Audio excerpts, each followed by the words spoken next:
Welcome बच्चों, आपका मेरे channel science classes by doctor Kumkum Saxena में बहुत स्वागत है। और इस समय हम पढ़ा रहे हैं 9th क्लास को। और 9th का भी चैप्टर हम जो लेके चल रहे हैं मैटर इन आवर सराउंडिंग्स, पदार्थ की रचना एवं संगठन। मैंने बताया था कि पदार्थ जो है ठोस, द्रव और गैस 3 अवस्थाओं में पाया जाता है। उनको हम एक दूसरे से बदल भी सकते हैं। ठोस अगर हम कुछ लेंगे तो ठोस अवस्था हो गई हमारी बर्फ, है ना। माना ठोस हो गया बर्फ, और बर्फ के बाद में अगर ये ठोस अवस्था द्रव में बदलती है तो ये हो जाएगा जल, है ना। ये द्रव अवस्था इसकी कहलाएगी तुम्हारी जल। और जल अगर द्रव से गैस बनेगी तो ये बन जाएगा भाप। ठीक है, ये तीनों अवस्थाओं को एक दूसरे को बदला जा सकता है, ठोस, द्रव और गैस। इन्हीं से संबंधित परिभाषा में अब आपको बताऊंगी। पहला बता रही हूं मैं, ऊर्ध्वपातन। ऊर्ध्वपातन, ऊर्ध्वपातन क्या है कि जब कोई ठोस, पहले अगर हम बर्फ को पिघलाएंगे तो पहले क्या बनेगा, वो पहले जल बनता है, और जल बनके जल को जब उबालेंगे तो वो गैस में बदलता है। तो शनि शनि 3 अवस्थाएं एक दूसरे से मिलती हैं और एक दूसरे में परिवर्तन के लिए उन्हें एक स्टेप बाय दूसरे स्टेप बाय तीसरे स्टेप में आना होता है। लेकिन ऊर्ध्वपातन क्या होता है, ये ऐसी अवस्था जिसमें कोई ठोस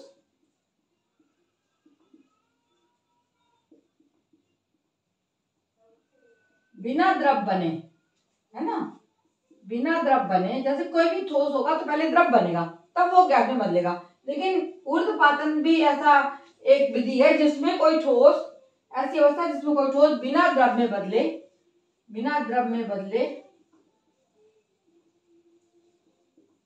है ना, काय में बदल जाएगा, बिना कोई उसमें बदले, और भाप बन जाएगा। क्या बनेगा, उड़ जाएगा, बदले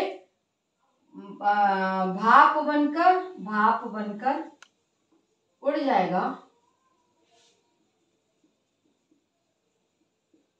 ऊर्ध्वपातन कहलाता है ना ये विधि, जिसमें ऐसी अवस्था जिसमें कोई ठोस बिना द्रव में बदले भाप बनकर उड़ जाएगा तो वो कहलाता है ऊर्ध्वपातन। जैसे आपने देखा होगा कि ऊर्ध्वपातन के लिए आयोडीन और कपूर, कई बार आप कपूर को खोल के रख दो तो क्या होगा, वो उड़ जाएगा।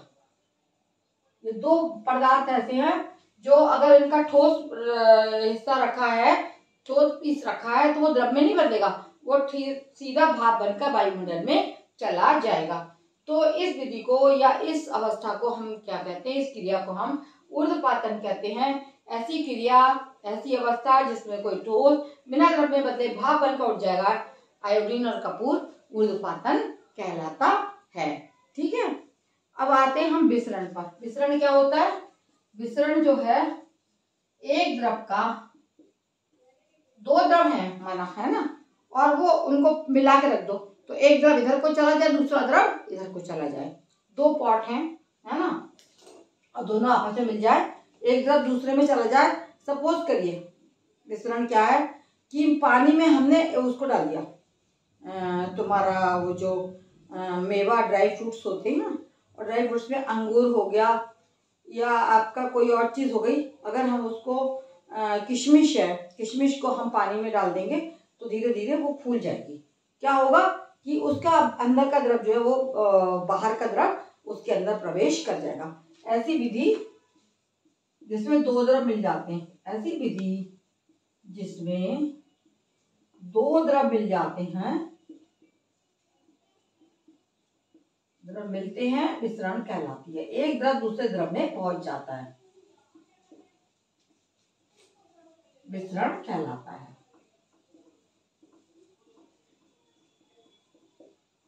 आपने देखा 2 द्रव मिल जाएंगे, या गैसों में भी विसरण होता है। एक गैस दूसरे गैस में अगर 2 जार एक दूसरे से नली से कनेक्ट कर दी जाएंगे तो एक गैस जो हल्की होगी वो भारी वाली गैस की तरफ अपने आप बह के चली जाती है। अब आता है द्रव का जमना या फ्रीजिंग पॉइंट।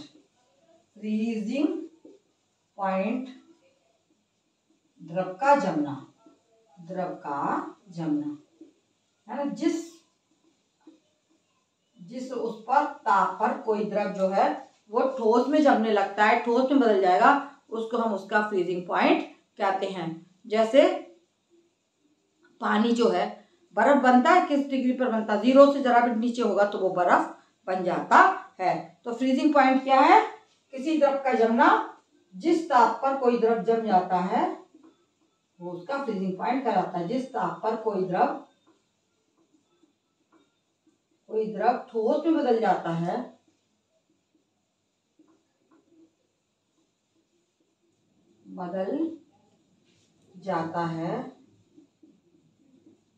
उसका फ्रीजिंग पॉइंट कहलाता है। उसका फ्रीजिंग या जमने का ताप फ्रीजिंग पॉइंट कहलाता है।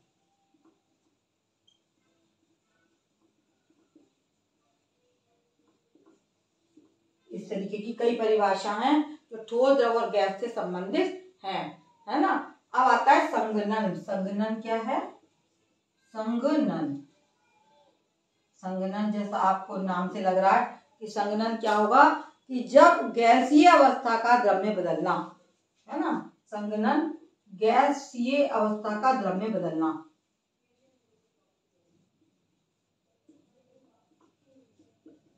संघनन कहलाता है। कोई गैस द्रव में बदल जाएगी तो संघनन बोला जाएगा उसको। गैसीय अवस्था का द्रव में बदलना संघनन कहलाता है।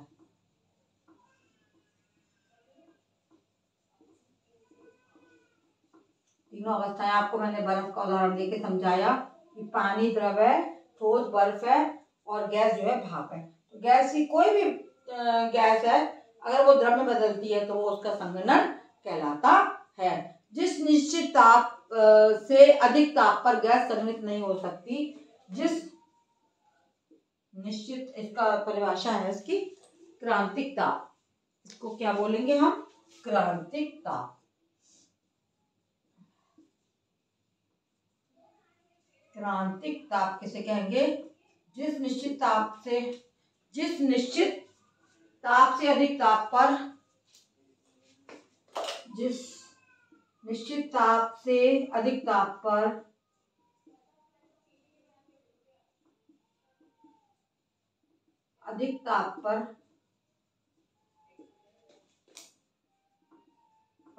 कोई गैस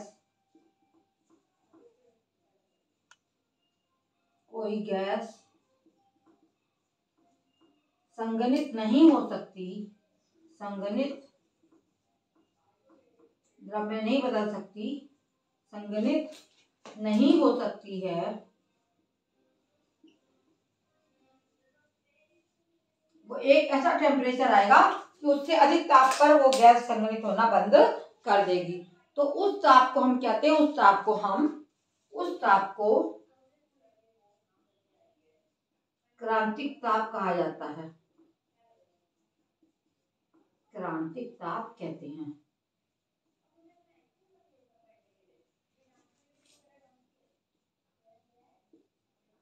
ठीक है, क्या हुआ? संघनन क्या है?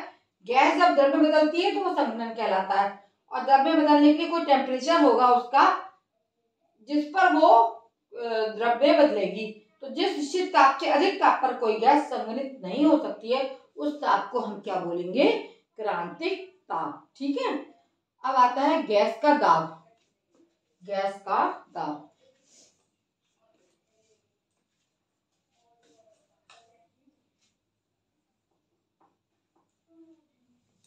अब हम आगे पढ़ेंगे गैस का दाब।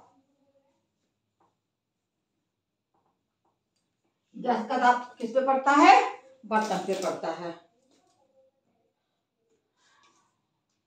गैस का दाब।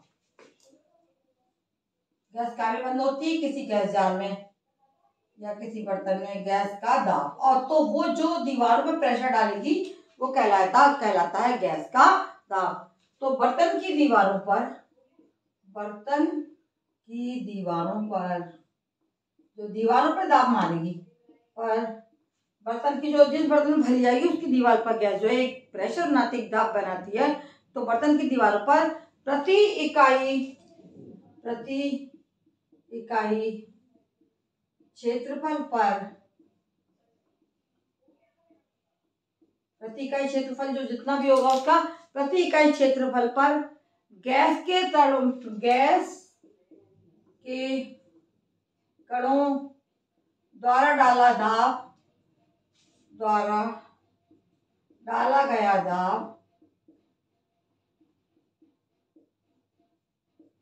मतलब कोई बर्तन हो उसकी इकाई क्षेत्रफल गैस कितना दाब डाल रही है, प्रति इकाई क्षेत्रफल पर जो वो दाब डालेगी गैस की जो है गैस का दाब कहलाता है। गैस के कणों द्वारा डाला गया दाब गैस का दाब कहलाता है। गैस का दाब कहलाता है। आप समझने की कोशिश करिए, कोई गैस है किसी बर्तन में बंद है और प्रति इकाई क्षेत्रफल पर उसके जो अणु हैं वो दाब आप डालेंगे, तो प्रति इकाई क्षेत्रफल पर जो दाब डाला गया दाब है या आरोपित दाब है वो क्या कहलाता है, गैस का दाब कहलाता है। अब आता है पदार्थ का द्रवणांक। पदार्थ का द्रवणांक,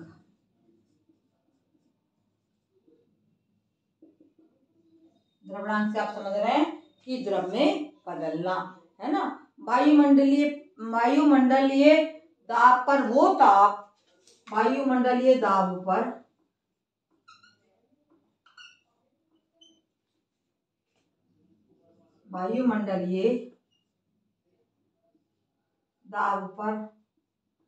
वह ताप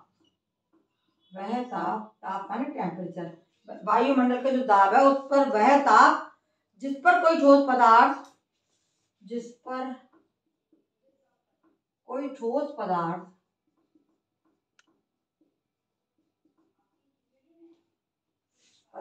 क्या करेगा, कोई ठोस पदार्थ काय में बदलेगा, द्रव में बदलना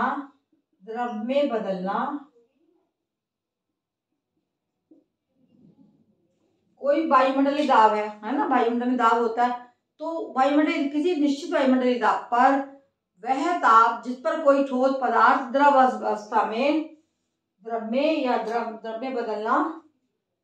में बदलना शुरू कर देता है,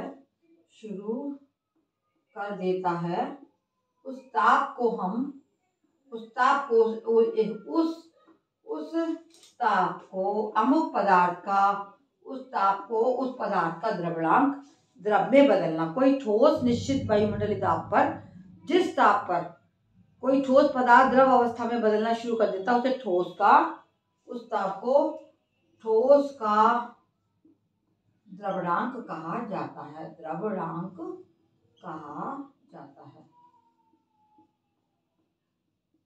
ठीक है बच्चों, इसके साथ ही मैं आज की कक्षा समाप्त करती हूँ। प्लीज मेरे चैनल को शेयर अवश्य करें, अपने फ्रेंड्स को दिखाएं, जिसने सब्सक्राइब नहीं किया है सब्सक्राइब करें, और आगे आप जो भी आपके कमेंट्स होंगे उनको मैं अवश्य देखूंगी, पसंद करूंगी, दें और मुझे बताएं आप मेरा लेक्चर आपको कैसा